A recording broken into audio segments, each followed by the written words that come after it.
Et bonjour à tous et bonjour à toutes. Aujourd'hui, on se retrouve pour une analyse fondamentale de Catering International Services. C'est une action que j'ai en portefeuille depuis euh, 2 mois, je pense. Donc, c'est pas beaucoup, mais c'est une action que j'aime beaucoup et donc je voulais présenter pour qu'elle soit un peu plus connue. Donc, bien sûr, c'est pas un conseil en investissement et bien sûr aussi, je suis intéressé à ce que cette action monte car je l'ai en portefeuille. Qu'est-ce que c'est comme entreprise? C'est une cantine des zones extrêmes. C'est un peu réducteur de dire ça, mais en fait, voilà, c'est un service de traiteur, donc catering, mais spécialisé dans les zones difficiles d'accès. Voilà. Donc c'est une small cap cotée à Paris. La boîte, elle a plus de 30 ans, elle a été fondée en 1992. Elle a aujourd'hui un peu moins de 500 sites opérés dans 20 pays et plus de 15 000 employés. Elle opère dans le secteur surtout de l'énergie, donc ça va être par exemple des plateformes offshore, voilà, des choses comme ça, des mines, de la défense, ça peut être voilà, une armée qui a besoin d'une base vie, ouais, une base vie, je sais plus si ça dit comme ça, une base vie, voilà, dans un désert par exemple, ou alors dans le BTP. Quand on regarde la répartition géographique, il y a voilà, quasiment la moitié qui est en Afrique, et donc ça n'a pas trop varié. Enfin, l'Afrique a été un peu renforcée entre 2025 et 2026. Ensuite, en Amérique, c'est au Brésil, je crois. Et en Eurasie, il y a pas mal l'Asie centrale. Et donc, ouais, les bureaux sont en France, mais je crois pas. Enfin, je sais pas en fait s'ils ont vraiment des clients en France. Voilà. Pour l'instant, qu'est-ce qu'ils font? Ils font surtout voilà, un service de traiteur, mais au fur et à mesure, ils essayent d'élargir leur champ de compétences, de pas seulement être traiteur, mais aussi faire de l'hôtellerie, de la logistique, de la maintenance, de la sécurité, de la blanchisserie, de la gestion des déchets. Voilà, tous les services, même les services médicaux, en fait, ils essayent de vraiment englober tous les services qui peuvent exister dans ce genre de base reculée. Alors, est-ce que 6 a un moat? Moi, je ne pense pas. Enfin, un moat, qu'est-ce que c'est? C'est un avantage compétitif. Alors oui, ils ont leur moat, c'est leur expérience. Comme on a vu, l'entreprise a été créée en 1992. Donc, ok, ils ont une vraie expertise due à leur ancienneté sur ce marché. Mais est-ce que ce serait pas réplicable? Moi, je pense que si une entreprise veut vraiment attaquer ce marché, en soi, elle peut le faire. Donc, c'est pas un mot comme je sais pas, Visa ou Mastercard qui sont les seuls sur leur marché. Ensuite, bon, la satisfaction client elle est plutôt bonne, mais rien d'exceptionnel. Et qu'est-ce qui les protège un peu, c'est que les contrats, c'est des contrats longs. Donc, et aussi que les switching costs ils sont élevés parce que les clients ils n'ont pas envie de changer de prestataire du jour au lendemain parce que ça peut entraîner des complications. Euh, Si par exemple il y a une grève ou une intoxication alimentaire sur leur base. Donc voilà. Juste rapidement sur le marché, justement, parce que je disais que un concurrent peut s'attaquer au marché. Qui sont les concurrents aujourd'hui? Bah, il y a Sodexo, par exemple, qui est un géant des cantines. Ouais, en gros, des cantines. Il y a aussi Compass Group. Et en fait, c'est des gros groupes comme ça qui ont une branche spécialisée dans les zones reculées. Mais voilà, c'est pas la spécialité de l'entreprise comme pour 6. Et en plus, 6 commence, comme on l'a vu au début, à élargir son champ de compétences à la blanchisserie, l'hôtellerie, etc. Ce que va, ce que risque pas de faire Sodexo. Enfin, ils ont aucune expertise là-dedans. Après, il y a d'autres acteurs, mais qui sont moins connus, comme Aiden Services, mais eux, ils sont plus en Asie. Et après, il y a Entire Limited, et eux, c'est des Irlandais, et ils sont spécialisés dans les plateformes offshore. Donc, en fait, bon, il doit y avoir de la concurrence sur ce marché, mais je trouve que si c'est plutôt bien positionné parce qu'ils arrivent vraiment à avoir une expertise 360 degrés sur ce segment de marché, quoi. Rapidement sur l'équipe dirigeante, Régis Arnoux, c'est lui qui a créé l'entreprise en 1992.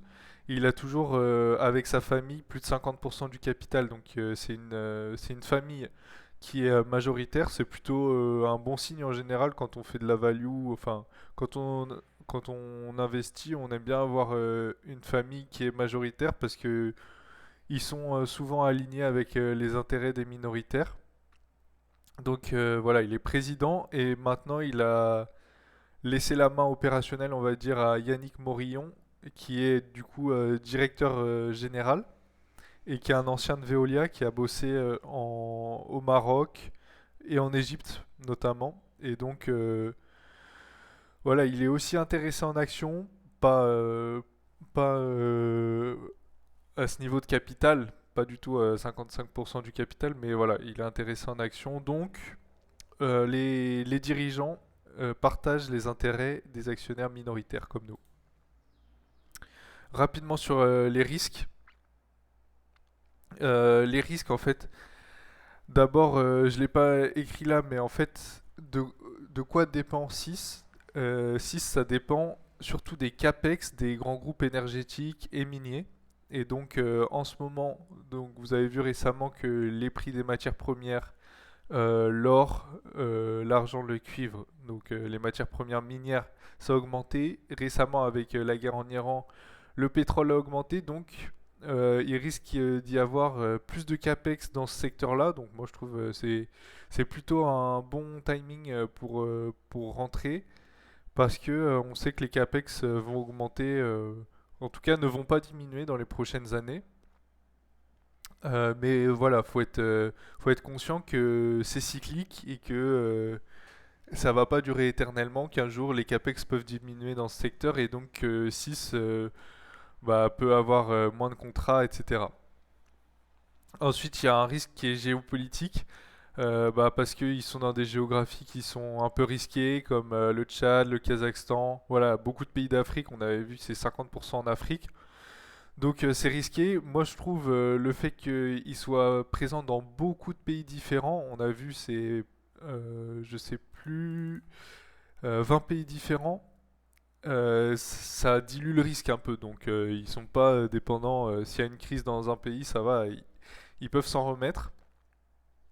Et il y a un risque d'inflation aussi que j'ai pas marqué là. Donc pourquoi? Parce que l'inflation dans les pays en voie de développement, elle est plus élevée. Et donc en fait, ils se sont pris les dernières années des gros soucis avec le change et qui réduisaient leurs résultats. Quand on regarde le cours de l'action sur les dernières années, c'est assez flat parce qu'ils se prenaient vraiment des revers au niveau du change.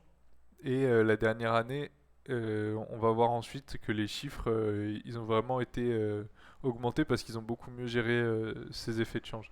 Dernier risque, c'est la liquidité du titre. Comme on l'a vu, c'est une small cap. Et donc voilà, il y a un peu moins de 2000 titres échangés par jour.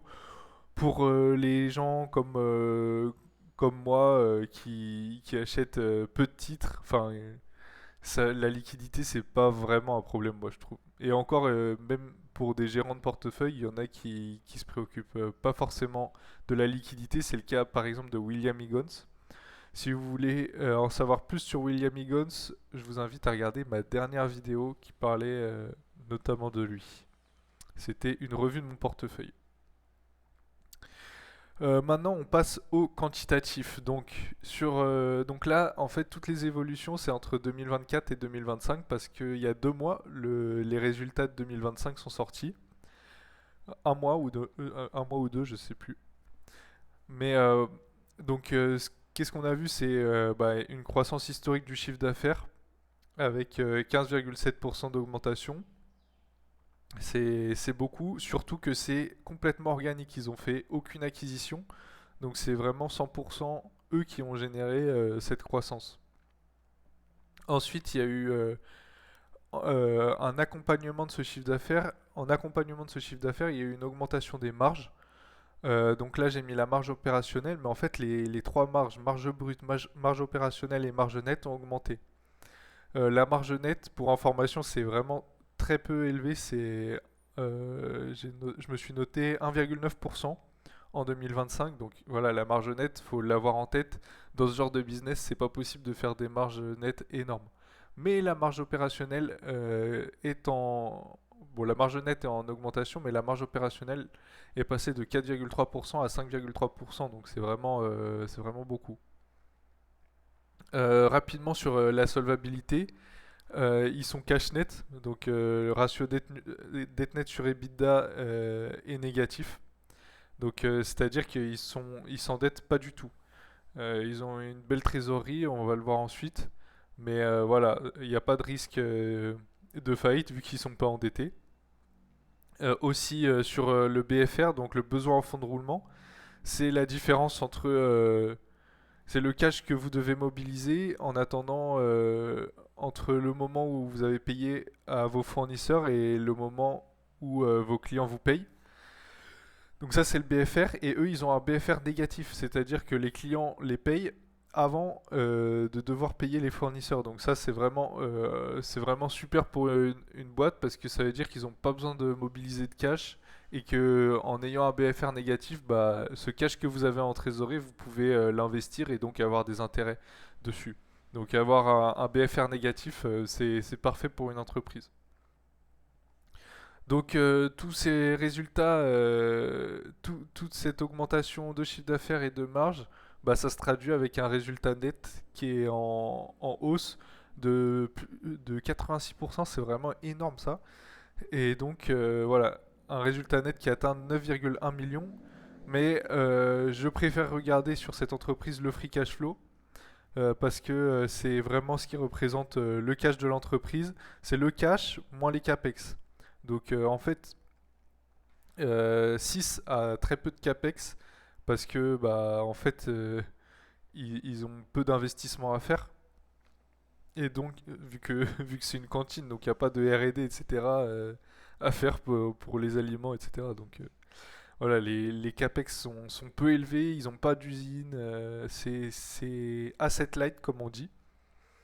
Et donc les free cash flow, ils ont plus que doublé d'une année sur l'autre. Et donc le rendement des fonds propres, ou ROE, est passé au-dessus de 10%. Moi en général dans mes screeners, je mets un ROE minimum à 10%. Et donc là on est passé au-dessus de mon seuil cette année. Et d'ailleurs c'est pour ça que j'ai commencé à investir cette année. Euh, Voilà, donc la trésorerie elle a augmenté et pourquoi ça? Quelle est leur allocation du capital? Donc 6 avec le cash qu'ils ont, la première chose qu'ils font c'est réduire la dette. Donc là pour l'instant ils n'ont pas de dette, donc comme ça c'est fait. Ensuite ils veulent toujours verser du dividende. Donc cette année ils ont augmenté le dividende de 30 centimes à 30 centimes par action. Ils l'ont augmenté de plus de 70%. Le dividende, bon, je suis pas forcément pour, mais pourquoi pas si ça peut attirer des investisseurs et faire augmenter le prix de l'action. Et ensuite, le cash qu'il leur reste, ils le mettent en trésorerie pour faire des acquisitions. Donc cette année, ils n'ont pas fait d'acquisition, je crois. Mais en fait, ils ont pour but de faire des acquisitions pour accélérer la croissance. Voilà sur le compte de résultats, sur les résultats de 2025. Maintenant, sur la valorisation de l'entreprise, aujourd'hui l'action elle est à 17,80 € environ et la capitalisation boursière elle est à 140 millions. Donc le price earning il peut paraître élevé vu qu'il est à 15. Donc quand on fait de la value, on va chercher souvent en dessous de 12. Mais en fait, là, ce qu'il faut regarder, je pense, c'est surtout le price to free cash flow. On va plutôt regarder le price to free cash flow et qui est pour le coup vraiment faible. Il est à environ 4 sur 6 en ce moment. Donc voilà. Alors, price to free cash flow en dessous de 7 pour moi c'est value. Chacun après a ses critères, hein, mais voilà, 4 pour moi c'est vraiment pas cher. Un price to sales à 0,28, ça aussi c'est vraiment faible.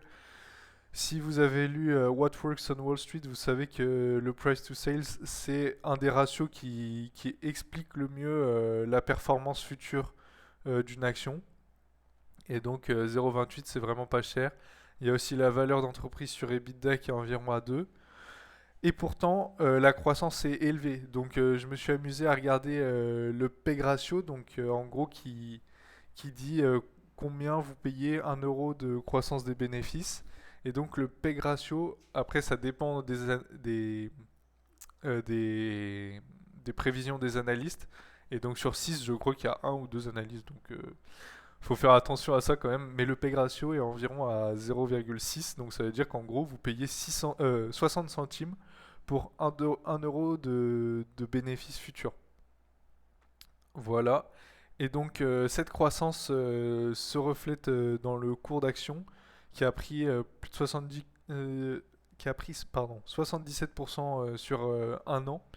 Donc il y a eu vraiment une forte augmentation de la valorisation et pourtant selon moi ça reste pas très cher. Bien sûr, encore une fois, je répète, c'est pas un conseil en investissement.